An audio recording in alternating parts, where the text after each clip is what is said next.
अस्सलाम वालेकुम नाजरीन, welcome to SI health tips. I hope कि आप सब बिल्कुल खैरियत से होंगे। जैसा कि आप सबको पता है कि नेशनल न्यूट्रिशन वीक 1 सितंबर से 7 सितंबर तक पूरी दुनिया में सेलिब्रेट किया जाता है और इसका मकसद लोगों को आगाही देना नेचुरल फूड के बारे में और हेल्दी ईटिंग हैबिट्स के बारे में और मतवाजन ग़िज़ा के बारे में, ताकि हम मतवाजन ग़िज़ा लेके बीमारियों से बच सकें। और इस सिलसिले में आज हमने अपने प्रोग्राम में दावत दी है जो नेशनल न्यूट्रिशन वीक में बात करेंगी बैलेंस डाइट पे और how to boost immune system, हम किस तरह बीमारियों से बच सकते हैं। सीजनल और लोकल जो है वो फूड लेकर हमने इनवाइट किया है मिस माहनूर को, जो कि डाइटिशियन है, न्यूट्रिशनिस्ट हैं। करंटली वो प्रैक्टिस कर रही हैं मेडकेयर लाइफ हॉस्पिटल में और सीएमएच में। अस्सलाम वालेकुम मिस माहनूर, कैसी हैं आप? वालेकुम अस्सलाम। ठीक अल्हम्दुलिल्लाह। आप सुनाए मिस शम्स? अल्हम्दुलिल्लाह मैं बिल्कुल खैरियत से हूँ। ये आपको पता है ये वीक बेहद इम्पोर्टेंट है इस हवाले से कि लोगों को बेसिकली अवेयर किया जाए, उनको आगाही दी जाए कि किस तरह से हम हेल्दी ईटिंग हैबिट्स डेवलप करके सेहतमंद जिंदगी गुजार सकते हैं और बीमारियों से बच सकते हैं। हर बंदा ये बिल्कुल चाहता है कि उसको डॉक्टर के पास ना जाना पड़े, लेकिन कितना आसान है कि हम बड़ी मुतवाजन किस्म की खुराक और ग़िज़ा लेके बीमारियों से बच सकें। तो काइंडली जरा बैलेंस डाइट के बारे में बताइए कि जो मुतवाजन खुराक है वो क्या है? बैलेंस डाइट की बात जब भी हम करते हैं ना, उसमें हम 5 फूड ग्रुप्स को कंसीडर करते हैं। हर वो बंदा जो एक दिन में 5 फूड ग्रुप्स ले रहा है ना, उसको किसी किस्म की कोई भी न्यूट्रिएंट डेफिशिएंसी जो है वो नहीं हो सकती। 5 फूड ग्रुप्स में सबसे पहले हमारे स्टार्चेस आ जाते हैं, मतलब ये रोटी, चावल और गंदुम, इस तरह की चीजें आती हैं। नेक्स्ट हम फ्रूट्स की बात करते हैं कि फ्रूट्स का 2 to 3 सर्विंग्स का इंटेक डेली बेसिस पर करें। वेजिटेबल्स की बात आती है, 3 to 5 सर्विंग जो है वेजिटेबल्स लें, सैलेड की फॉर्म में लें, कुक्ड फॉर्म में लें। फिर हम मीट की बात करते हैं जिसमें चिकन, अंडा, मुर्गी, इस तरह की चीजें आती हैं। फिर हम मिल्क की बात करते हैं। हमारे यहाँ आजकल बहुत ज्यादा है कि ये फूड ग्रुप बहुत ज्यादा स्किप हो रहा है। लोगों को दूध पीने की आदत नहीं रही। जो यंग लड़कियां हैं या जो लड़के हैं वो कहते हैं हमें दूध से स्मेल आती है। हम उस चीज को निग्लेक्ट कर रहे हैं। एक फूड ग्रुप तो हम वैसे ही मिस कर रहे होते हैं, लेकिन ये एक बिल्कुल। बहुत ज्यादा इंपॉर्टेंट जो है वो फूड ग्रुप होता है। इसके अलावा फिर बाद में बात आती है फैट्स एंड ऑयल्स की। वो हमने लेने होते हैं नट्स की फॉर्म में, सीड्स की फॉर्म में, जो सुपर फूड्स के तौर पे एक्ट करते हैं, लेकिन माइन्यूट अमाउंट में लेने होते हैं, जो आजकल हम ज्यादा इनटेक कर रहे होते हैं। फॉर एग्जांपल हम जंक खा रहे हैं, वो फ्राइड होते हैं, हम फ्राइड चीजें ले रहे होते हैं, बाहर से गंदी जंक फूड ले रहे होते हैं। वो सब जो है ना, हम फैट का इंटेक ज्यादा कर रहे हैं, जबकि हमें सबसे ज्यादा इंटेक जो है वो ग्रेन्स का करना चाहिए, फिर फ्रूट्स का, फिर वेजिटेबल्स का। अगर हम प्रॉपर सर्विंग्स के अकॉर्डिंग एक दिन में जो है वो न्यूट्रिशन इंटेक करते हैं, तो हम बैलेंस न्यूट्रिशन लेते हैं। आई डोंट थिंक सो कि किसी को भी किसी किस्म की मेडिसिन की जरूरत हो सकती है। सही। हमेशा आपने डिजीज जैसे स्टार्ट। हम्म। आपने दूध की बात की कि आजकल ये फैक्ट है कि जो कॉलेज गोइंग और यूनिवर्सिटी गोइंग बच्चे हैं वो चाय पीना प्रेफर करते हैं दूध की बजाय। तो हम जो कैल्शियम है किसी और फॉर्म में भी तो ले सकते हैं। अगर दूध नहीं कोई पीना चाहता या दूध को फ्लेवर्ड कर दिया जाए, उसका टेक्सचर ही चेंज कर दिया जाए, तो इससे क्या फर्क पड़ सकता है? बिल्कुल ऐसे इससे हो क्या सकता है। हमारे पास बीमारियां? डिफरेंट चॉइसेस भी होते हैं। हम कुछ फ्रूट्स होते हैं, कुछ वेजिटेबल्स होते हैं जिनमें सम कैल्शियम होता है, लेकिन जो कैल्शियम का नेचुरल सोर्स है ना, जो ऑर्गेनिक सोर्स है हमारे पास, वो मिल्क एंड मिल्क प्रोडक्ट्स ही हैं।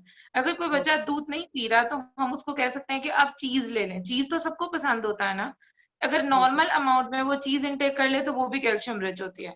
इसके अलावा अगर वो योगर्ट इनटेक कर ले, योगर्ट में भी जो है वो कैल्शियम अमाउंट जो है ना, वो काफी अमाउंट में जो है ना वो प्रेजेंट होती है। इसके अलावा हमारे पास बड़ा मेजर एक सीड्स आते हैं जिसको हम चिया सीड्स का नाम देते हैं। उसमें भी जो है ना वो एक प्रॉपर अमाउंट में कैल्शियम प्रेजेंट होती है। अगर कोई बच्चा दूध नहीं पी रहा, तो हम उसको चिया सीड्स जो है ना वो डिफरेंट पुडिंग्स में या शेक्स में इस तरह से ऐड करवा के तो वो हम देंगे, तो उसकी कैल्शियम की रिक्वायरमेंट पूरी हो सकती है। लेकिन अल्टीमेट फिर वही आ जाता है कि जो हमारे पास नेचुरल कैल्शियम का सोर्स है वो मिल्क ही है। तो यही है कि हम दूध पीने की आदत डालें। इसकी अवेलेबिलिटी ज्यादा होती है कैल्शियम की, जो दूध होता है। जब हम चाय की बात करते हैं, तो चाय मेरे टॉप एनिमीज में से एक है। बेशक मुझे चाय बहुत ज्यादा पसंद है, माय लेकिन गॉड। चाय जो है वो दूध की न्यूट्रिशन को खत्म कर देती है। जब हम उसमें कैफीन ऐड कर देते हैं, तो वो जो कैल्शियम होता है चाय का, जो दूध हमने यूज किया होता है चाय बनाने के लिए, उसका कैल्शियम बिल्कुल लूज हो जाता है, वो खत्म हो जाता है, वो दूध तो रहता ही नहीं है। वो एक नई हमारे लिए जो है ना वो एक ड्रिंक्स बन जाती है, उसको हम फिर मिल्क प्रोडक्ट कंसीडर नहीं करते। सही। अब इम्यून सिस्टम को बेहतर बनाने के लिए और मुतवाज़िन ग़िज़ा लेने के लिए हम जो सीजनल सब्जियां हैं या फ्रूट्स हैं, उनका क्या रोल हो सकता है? उनका मेजर बहुत ज्यादा रोल है। हमारे पास जो वेजिटेबल्स होती हैं वो कलरफुल होती हैं। जो इम्यूनिटी बूस्टिंग फूड्स की हम बात करते हैं उसमें हम 3 कलर्स लेते हैं, red, orange and green. In 3 colours का जो भी फ्रूट, जो भी वेजिटेबल हमारे पास अवेलेबल है, अगर हम उसको इनटेक करेंगे तो हमारी इम्यूनिटी बूस्ट होती है। बस आपने 3 कलर्स का ध्यान रखना होता है, रेड, येलो एंड ग्रीन। ये एंटीऑक्सीडेंट रिच फूड्स होते हैं। हर भी कोई भी फूड जो इन 3 कलर्स की रेंज में आता है ना, हम अगर इसको इनटेक करेंगे ना तो ये हमारी इम्यूनिटी को बूस्ट अप कर देते हैं, क्योंकि इसमें ऐसे विटामिन और मिनरल्स होते हैं जो एक्ट करते हैं एज एन एंटीऑक्सीडेंट, और ये हमारी इम्यूनिटी को जो है ना वो बूस्ट कर देते हैं, हमें डिजीजेस से बचाते हैं। ओके। और अच्छा, बच्चे तो नहीं खाते हैं, बच्चे तो किसी एक चीज को पसंद करते हैं, और खासतौर पर जैसा कि आजकल आपको पता है जंक फूड बहुत ज्यादा कॉमन है और इजीली अवेलेबल है।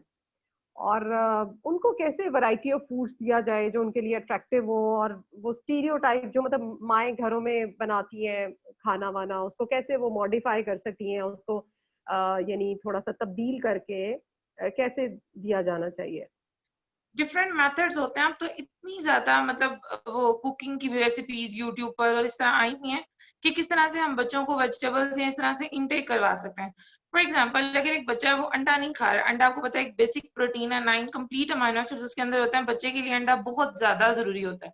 अगर एक हम हमारे पास मेरे पास अक्सर क्लाइंट्स आते हैं, वो कहते हैं नहीं मेरा बेटा ना ऑमलेट खाता है, ना बॉइल्ड खाता है, ना फ्राइड खाता है। तो मैं कहती हूँ कि अंडे की शक्ल गुम कर दें, मतलब बच्चे को हाँ। पता ही ना चले कि इसके बीच अंडा है। बड़ी कॉमन सी मैं एक रेसिपी उनके साथ शेयर करती हूँ, बनाना पैनकेक्स के नाम से है। उसमें हम कहते हैं कि आप एक बनाना ले लें मैश करके, उसमें एक एग ऐड करें, इन दोनों को अच्छे तरीके से मिक्स करें, इसमें थोड़ा सा ऑलमंड्स पाउडर ऐड करें, मिक्स करें और इसको नॉन स्टिक के पैन में ना बिल्कुल पैनकेक की तरह कुक कर लें। बच्चे को पता भी नहीं चलता कि उसने बनाना खाया है, एग खाया है, और वो उसके अंदर भी चला जाता है। मतलब पैनकेक एक बनेगा लेकिन इसमें 3 फूड ग्रुप्स पूरे हो रहे हैं। हम फैट की सर्विंग बच्चे को दे रहे हैं, फ्रूट की दे रहे हैं और मीट की सर्विंग दे रहे हैं। एक पैनकेक वो बनाएंगे ऑलमोस्ट 150 200 250 कैलोरीज का बनेगा, लेकिन बच्चा उसको इजीली इनटेक कर लेगा, उसको पता भी नहीं चलेगा मैंने क्या चीज खा ली है। अच्छा, ये अगर सात्विक ये भी होगा कि ये तरीका। स्वीट होगा? ये जी। स्वीट होगा ना, ये स्वीट होगा? ये हाँ जी, कैसे क्योंकि हमने फ्रूट देना ना, बनाना ऐड किया ना इसमें, तो ये स्वीट बिल्कुल होगा। सही। नेचुरल सही शुगर सही इसमें गई है, हमने कोई आर्टिफिशियल शुगर या व्हाइट शुगर ऐड ही नहीं की। सही सही। अच्छा मिस मानू, बताइए कि जैसे फूड के मेनली 2 ग्रुप्स होते हैं, अल्कलीन और एसिडिक, तो ये जरा डिफाइन कर दीजिए कि कौन कौन सी जो हमारी वेजिटेबल्स हैं या फ्रूट्स हैं, उनकी खुसूसियात हैं, वो एसिडिक हैं, और कौन सी हैं जो अल्कलिक किस्म की हैं, और कौन से मिक्स हैं, ताकि हमारे व्यूअर्स को पता चले और फिर उसके अकॉर्डिंग हम उसको लें। सबसे पहले आता है कि हम फूड मतलब बात करते हैं फूड ग्रुप्स की। उसमें होता है कि जब बॉडी के अंदर हमारा फूड कोई भी चला जाता है ना, स्टमक उसकी डाइजेशन करता है। डाइजेशन के बाद जो बाय प्रोडक्ट्स बनते हैं ना, बेसिकली हम उस बेस पर कैटेगराइज करते हैं कि ये फूड एसिडिक मीडियम के हैं, ये अल्कलाइन मीडियम के हैं और ये न्यूट्रल फूड्स हैं। जितने भी प्रोटीन रिच फूड्स होते हैं ना, जिसके एंड पर जो है ना वो अमाइनो एसिड बनना होता है, उसको हम जो है वो एसिडिक फूड कंसीडर करते हैं। फॉर एग्जाम्पल, हम यहाँ पर डेयरी की बात करेंगे क्योंकि उसमें भी प्रोटीन कंटेंट होता है, 1 सर्विंग में 8 ग्राम प्रोटीन प्रेजेंट होता है। इसमें हम गोश्त की, मुर्गी की, अंडे की ये बातें करेंगे। ये सब जो है वो एसिडिक फूड्स हैं। बेसिकली क्यों एसिडिक है? क्योंकि इनकी डाइजेशन हमारे स्टमक में होनी होती है। जब भी ये हमारे स्टमक में एंटर होते हैं तो स्टमक हमारा जो है वो पेप्सिन एचसीएल प्रोड्यूस करता है, एसिडिक मीडियम प्रोवाइड करता है ताकि इनकी डाइजेशन हो सके। तो इसको हम कंसीडर कर लेते हैं कि ये एसिडिक फूड्स हैं, कि इन्होंने इन्फोर्स किया स्टमक को कि ये एसिड प्रोड्यूस कर दें। अब कुछ फूड्स आते हैं हमारे पास, एल्कलाइन फूड्स होते हैं। वो हमारे पास हमारे हर तरह के कलरफुल फ्रूट्स और वेजिटेबल्स होते हैं। ये एल्कलाइन होते हैं, इनका स्टमक एसिडिटी के साथ कोई भी किसी किस्म से दूर दूर तक लिंक नहीं होता।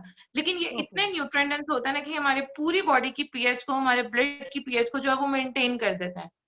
न्यूट्रल फूड्स में हम ओमेगा 3 ओमेगा 6 फैटी एसिड्स वगैरह लेते हैं, जो इसेंशियल फैट्स होते हैं, जो हमारी डाइजेशन में जो है ना वो रोल प्ले कर रहे होते हैं। जब भी कोई भी हमारे पास पेशेंट आता है गैस्ट्राइटिस का, या जिसको मैदे का अल्सर है या मैदे में तेजाबियत रहती है, सीना जलता है, तो उनको हम बेसिकली योगर्ट और इस तरह की चीजें देते हैं जो प्रीबायोटिक रिच होती हैं। ये न्यूट्रल फूड्स के अंदर आते हैं। हम उनको ओट्स देते हैं, दलिया वगैरह देते हैं, खिचड़ी देते हैं। इस तरह की चीजों से क्या होता है, जो स्टमक के एसिडिक मीडियम प्रोड्यूस हुआ होता है ना, एक एसिडिटी हुई भी होती है, वो उस चीज को न्यूट्रलाइज कर देते हैं और इस तरह स्टमक जो है ना वो हीलिंग पोजीशन में चला जाता है। अल्टीमेट गोल तो हमारा ब्लड का पीएच सेट करना होता है ना, 7 पर बिल्कुल। पीएच सेट करना होता है कि ये न्यूट्रल पीएच में रहे, ताकि हर ऑर्गन अपने अपने तौर पर एक काम कर ले। बड़ी कॉमन एग्जांपल है, लोग खा पी लेते हैं और मेडिसिन भी ले लेते हैं, फिर हमारे पास आते हैं, दवाई भी खा ली है, खाना भी ठीक खा रहे हैं, प्रॉपर खा रहे हैं, लेकिन हम ठीक नहीं हो रहे। लेकिन उनको प्रॉपर ये नहीं पता चल रहा होता कि वो जो खाना खा रहे हैं वो हीलिंग के लिए खा रहे हैं कि दोबारा खराब करने के लिए खा रहे हैं। वो बिल्कुल, ये मेडिसिन के बात ऊपर सही हमारा है। इतना ज्यादा वो कॉमन हो गया मैंने कि हम मेडिसिन पर रिलाय कर देते हैं कि डॉक्टर ने मेडिसिन प्रेस्क्राइब कर दिया, मेडिसिन लेंगे हम ठीक हो जाएंगे। अब सीवीडी का पेशेंट मेरे पास एक आए, तो उन्होंने उनको डॉक्टर ने लिपिड लोअरिंग ड्रग्स दे दी, उनका लिपिड प्रोफाइल बड़ा ऑल्टर था। तो उन्होंने कहा जी मैं बड़े देर से दवाई खा रहा हूँ लेकिन मैं ठीक नहीं होता, मुझे समझ नहीं लगती मैं क्यों ठीक नहीं होता, मेरा कोलेस्ट्रॉल लेवल पर नहीं आता, ट्राइग्लिसराइड लेवल नहीं होता।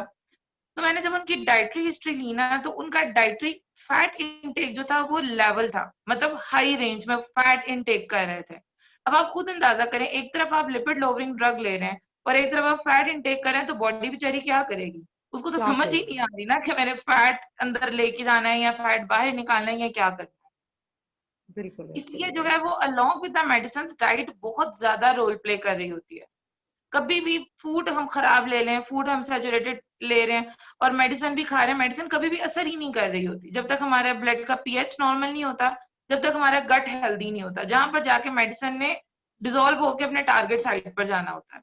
तो ये चीजें बड़ी छोटी छोटी बहुत जरूरी होती हैं। ये न्यूट्रिशन वीक हम मनाते बेसिकली इसीलिए हैं कि हम लोगों को थोड़ी बहुत इतनी अवेयरनेस दें कि उन्हें दिन में कितनी सर्विंग कौन सी चीज की खानी है। अगर कोई बंदा बीमार है तो उसने क्या चीज क्विट करनी है और क्या चीज का इंटेक ज्यादा करना है। हमारे हाँ पास यही मेजर कंसेप्ट जो है ना वो पता ही नहीं है लोगों को, वो दवाइयों के ऊपर बस चले हुए हैं कि 3 दिन की दवाई खा ली, चौथे दिन बीमार होना फिर डॉक्टर के पास ही जाना है। ये बिल्कुल नहीं करना बिल्कुल। कि वो जो फूड जिसकी वजह से हम बीमार हो रहे हैं हम उसको स्टॉप कर दें।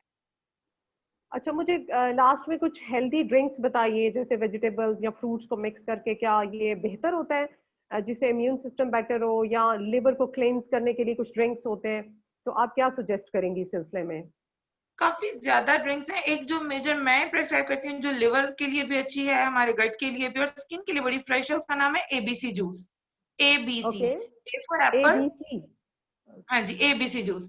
ए for apple, B for beetroot and C for carrot. इन तीनों ग्रेट। चीजों को मिक्स करके जो है वो हम एक जूस बनाते हैं, थोड़ा सा लेमन स्क्वीज कर लें, बीच में थोड़ा सा ब्लैक सॉल्ट ऐड कर लें, तो ये एक बड़े मजे का ना रिफ्रेशिंग सा ड्रिंक रेडी हो जाता है। ये एंटीऑक्सीडेंट रिच भी है, ये गट हेल्थ के लिए भी बहुत अच्छा है, और मैंने जिसको प्रिस्क्राइब किया ना उनका यही आता है कि हमारी स्किन इससे फ्रेश हो गई है, क्योंकि बीटरूट आपको पता है वो गाले लाल और इस तरह का बड़ा वो कंसेप्ट बिल्कुल आया हुआ ऐसे है। ही है, तो ये अगर ये है। तीनों चीजें करेंगे, मतलब इसमें फ्रूट भी चला जाएगा, वेजिटेबल्स भी चले जाएंगे, तो इससे जो हमारी स्किन भी हेल्दी रहेगी और डिटॉक्सिफिकेशन हो जाएगी, हमारे गट में अगर कोई टॉक्सिन्स वगैरह होंगे तो वो रिलीज आउट हो जाते हैं। इसके अलावा सही। एक और ड्रिंक है गर्मियों के हवाले से, एलोवेरा और लाइम के साथ बनाते हैं, वो फ्रेश एलोवेरा जूस में, मतलब पानी में फ्रेश एलोवेरा जूस डालते हैं, लेमन डालते हैं, ब्लैक सॉल्ट डालते हैं, ब्लेंड करते हैं और सही। ये ड्रिंक है, ये भी डिटॉक्सिफिकेशन करती है। ये भी लिवर के लिए, गट के लिए, स्किन के लिए, और आजकल जिस तरह डिहाइड्रेशन हो जाती है गर्मी की वजह से, उसमें भी ये बहुत ज्यादा इफेक्टिव रोल प्ले कर रही होती है। ठीक है मिस मानूर, ये जूसेस कितने दिनों बाद, आई मीन ऑल्टरनेट डेज पे लेने चाहिए, या मतलब डेली या ट्वाइस अ वीक, किस तरह आप सजेस्ट करेंगी? ये है कि अगर तो डेली बेसिस पर लेते हैं तो इनकी इफेक्टिवनेस ज्यादा आती है, लेकिन बार दफा ऐसे हाँ। होता है कि लोग इसको थेराप्यूटिक फूड के तौर पे ले रहे होते हैं कि मेडिसिन है, मेडिसिन समझ के पी लें, क्योंकि बाद सही। उनको इसका नहीं टेस्ट अच्छा लग रहा होता, तो उनको मैं कहती हूँ कि आप हफ्ते में 3 दफा ले लें, लेकिन लें सही। जरूर। जिनको तो टेस्ट अच्छा लगता है, अगर वो डेली बेसिस पर भी इस चीज की कंजप्शन कर रहे हैं तो इससे कोई भी टॉक्सिसिटी या कुछ भी नहीं होगा, बल्कि उनके लिए हेल्दी है ये चीज। सही लेकिन जो सही, नहीं जनरली लेते, जिनको टेस्ट नहीं अच्छा लगता, उनको कहती हूँ हफ्ते में 3 या 2 दफा तो जरूर लें आप। और किस टाइम ले, कोई टाइम फिक्स कर ले, या किसी भी टाइम? टाइम फिक्स ये है कि जब हम नाश्ते और दोपहर के खाने के दरमियान में जो एक स्नैक टाइम होता है ना, तकरीबन 1:30-2 बजे के दरमियान का, उस टाइम पर बिल्कुल। अगर लेंगे तो ये ज्यादा इफेक्टिवली काम करेगी। दैट्स ग्रेट, ये तो बहुत मजे के आपने टिप्स बताए हैं, हाँ जिससे जी। न सिर्फ बाल बेहतर होंगे, स्किन, आजकल जो जैसे हम सबका इशू होता है कि हमारी स्किन ग्लोइंग हो, फ्रेश हो, और लाल गाल बिल्कुल। हमारे नजर आए, तो उसके लिए तो बेहतरीन एक और आंखों के लिए भी इसमें कैरेट है, कैरोटिनॉइड चले जाएंगे, जिनकी नजर कमजोर है उनके लिए बहुत ज्यादा इफेक्टिव है कि उनकी नजर आहिस्ता आहिस्ता ठीक होना शुरू हो जाएगी। सही सही। अच्छा जी, ठीक है, लास्ट में कोई मैसेज आप जरा जल्दी से स्पीडीली मेरे व्यूअर्स को देना चाहें तो प्लीज, ये नेशनल न्यूट्रिशन वीक के हवाले से, अवेयरनेस के पर्पज से। लास्ट में मैं यही कहना चाहूंगी कि अपनी सेहत का ध्यान रखें। फूड जो आप अपने मुंह के अंदर लेकर जा रहे हैं, काइंडली उसको कंसीडर करें कि आप अंदर क्या खाने लगे हैं, क्योंकि जो चीज आप खाते हैं ना वो डिसाइड करता है फ्यूचर में आपको कौन सी डिजीज होगी और कौन सी डिजीज नहीं होगी। और जितने भी ये टोटके या लोग आप इधर उधर से बातें सुन लेते हैं, काइंडली जिनकी भी बातों पर अमल करें, वो एक दफा देखें आपको बताने वाला कौन है। आया वो डाइटिशियन है, डॉक्टर है, एमबीबीएस है, कोई एक्सपीरियंस बंदा है जो आपको बात बता रहा है। क्योंकि आजकल फेसबुक पर इतने ज्यादा फेक वो आए हुए हैं, लोग उनको फॉलो करके बीमार हो जाते हैं। मतलब ओहो, वो वेरी देखते हैं कि सैड। अच्छा ये चीज है, फॉलो कर लो, ये एक फैक्ट बताया है, इसको फॉलो कर लो। काइंडली अपनी सेहत का ध्यान रखें। जब भी कोई चीज मुंह के अंदर लेके जा रहे हैं, 50 दफा सोचें कि मैं क्या खाने लगा हूं, मैं क्या पीने लगा हूं, इससे मेरी सेहत पे कोई असर तो नहीं होगा। और जरूर 5 फूड ग्रुप जो मैंने आपको कहे हैं, दिन में 3 टाइम आप लोग खाना जरूर खाएं, 2 से 3 दफा फल जरूर लें। हर खाने के साथ जो है वो आप रॉ वेजिटेबल, मतलब जो सलाद की फॉर्म में होती हैं वेजिटेबल्स, वो लें। जो जी कुक करके, आपको भी पता है जब हम कुक कर लेते हैं वेजिटेबल्स को, तो हम उसकी क्या मतलब न्यूट्रिएंट वैल्यू रहने देते हैं, इतना भून बिल्कुल। भून के मतलब उसका वो खत्म कर देते हैं। तो अगर हम सैलेड की फॉर्म में लेंगे तो न्यूट्रिएंट एज इट इज हमारे गट में जाता है और हमारी बॉडी को मिलता है। और हर खाने के साथ जो है वो योगर्ट का इस्तेमाल जरूर करें, इससे डाइजेस्टिबिलिटी इंक्रीज हो जाती है। आप जो कुछ भी खाएंगे वो डाइजेस्ट हो जाएगा। And one and most important thing, रात को सोने से 2 घंटे पहले खाना खा लिया करें। जितने भी गट के इश्यूज आते हैं ना, वो हमेशा तभी आते हैं जब आप कहते हैं कि खाना खाते साथ ही हम सो जाते हैं, क्योंकि हम हाँ फौरन बिल्कुल, लेट इम्पोर्टेंट जाते हैं, होता है। तो बहुत प्रॉब्लम होता है। और खाने के साथ पानी आप बिल्कुल इस्तेमाल ना करें। खाना खाने से आधे घंटे पहले पानी पिए, खाने के दरमियान में बिल्कुल ना पिए, और खाना खाने के भी आधे पौने घंटे के बाद पानी पिए। जो फूड अंदर भेजा उसको प्रॉपर डाइजेस्ट हो जाने दिया करें, फिर पानी पिया करें। क्योंकि हमारे पास जो जितने भी पेशेंट्स आते हैं, जितने भी क्लाइंट्स मेरे पास आते हैं, वो बेली फैट के साथ आते हैं। हमारा पेट कम नहीं होता, बड़ा स्टबन फैट है, कम ही नहीं होता, कुछ भी कर लेते वेरी हैं। तो ट्रू, उनके ऐसे ही है। पीछे बेसिक रीजन यही आ रही होती है कि वो खाने के साथ पानी पी रहे होते हैं, वो भी ठंडा पानी पी रहे होते हैं। ठंडा पानी, एग्जैक्टली, जैसे गर्मियों में तो बहुत ठंडा प्रॉब्लम पानी कॉज बिल्कुल करता है। ऐसे। Thank you so much miss Manoor, बहुत शुक्रिया। आप हालांकि बिजी हैं, आपकी रूटीन कैजुअल बहुत टाइट है, and you have given us enough time. जज़ाकल्लाह खैर, इंशाल्लाह ताला फिर आपको हम जहमत देते रहेंगे। जरूर, इंशाल्लाह। इंशाल्लाह। जी नाजरीन, आई होप कि आपको प्रोग्राम बहुत पसंद आया होगा, और इतने मजे मजे के टिप्स हैं कि अगर उनको फॉलो किया जाए तो मेरा ख्याल है कि किसी डॉक्टर की, किसी मेडिसिन की जरूरत नहीं पड़ेगी हमें। मुझे कमेंट बॉक्स में अपनी राय से जरूर आगाह कीजिएगा, और किसी किस्म का क्वेश्चन हो तो वो भी आप पूछ सकते हैं। मिलते हैं एक नए प्रोग्राम में, तब तक के लिए अल्लाह हाफिज।